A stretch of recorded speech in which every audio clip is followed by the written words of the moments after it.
Автомобилската криза, меѓу другото, ги натера сите производители да се вратат кон корените, односно кон традиционалниот или, ако сакате, конзервативниот начин на дизајнирање на автомобилите. Тоа се случува и со оние кои важеа за авангардни во прашање на дизајнот. Citroen C4 кога се појави беше како магнет за купувачите поради неговата авангардна структура и се разбира атрактивен изглед.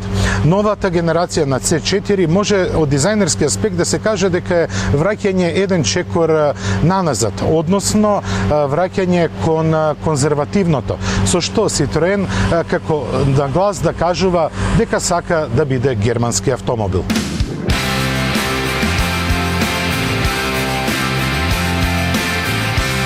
Со конзервативност полесно е да се стане предводник во класата, отколку со екстравагантност и со напори да се биде поинаков од другите.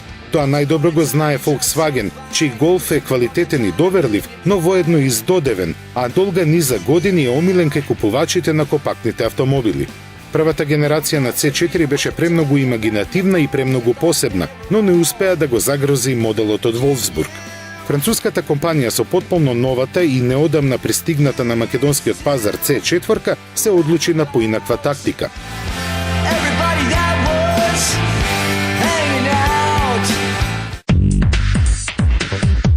Екстравагантниот и препознатлив дизајн на претходникот заменете со помалку вообичаените генерички линии. Причините за тоа не се само отворен напад на Голфот, туку и задоволување на вкусовите на кинескиот пазар, од каде Citroen има големи очекувања. Во интериерот, во однос на претходникот, недостасува имагинативноста, но затоа во новиот C4 се чувствува премиум опременост и дотераност. Просторноста ги задоволува потребите на сегментот како и багажникот.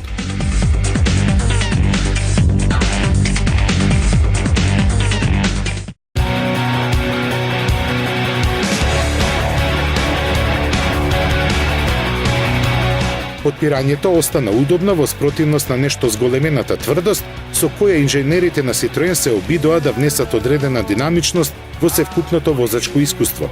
Тоа до некаде им успева, но на C4 повеќе и прилега лагодно возење на отворен пат, каде до израз доаѓа подобрената звучна изолација.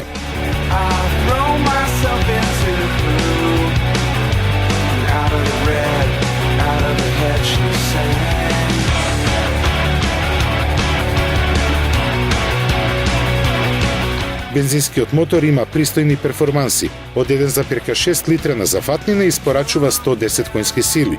Овој мотор добро се однесува во сите услови на возење. Брзите менувања на преносите на мал број вртежи добро го поднесува.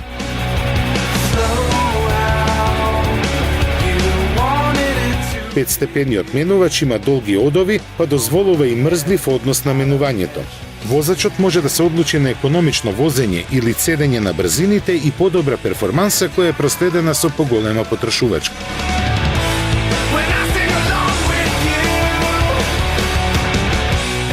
На поголемите пазари, како што е англискиот, Citroen ужива имидж на спортски автомобил. Но со возењето, барем на оваа C4, овој имидж паѓа во вода.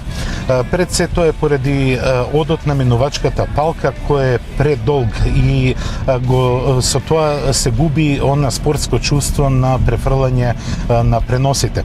Тестираниот модел го движи 1,6 литрен бензински агрегат 120 конски сили. Неговото работење е задоволително, тој постигнува пристојна перформанса, ново полето на повисок број на вртежи, а тогаш и економичноста далеку е намалена. Со Citroen C4 забележавме просечна потрошувачка на отворен пат од 7,2 литри, но вистинскиот шок ни беше приреден кога го возевме овој автомобил во градски услови на возење. тогаш потрошувачката беше поголема и од 12 литри. За цена од 17.460 евра оваа изведба на Citroen не е толку атрактивна како и низиниот претходник. C4 е софистициран автомобил, но поради повисоката потрошувачка јас би се запрашал дали би го одбрал овој модел, се разбира доколку би го возел поголемиот дел од времето во град. Она што ми се допаѓа кај Citroen е тоа што со новите модели доби далеку по-сериозен изглед кој, како што реков и на почетокот на овој тест, повеќе координира и асоцира на германски бренд. Можеби со тоа Citroen сака да отвори една нова страница во својата историја во која главна улога ќе игра квалитетот, а не изгледот.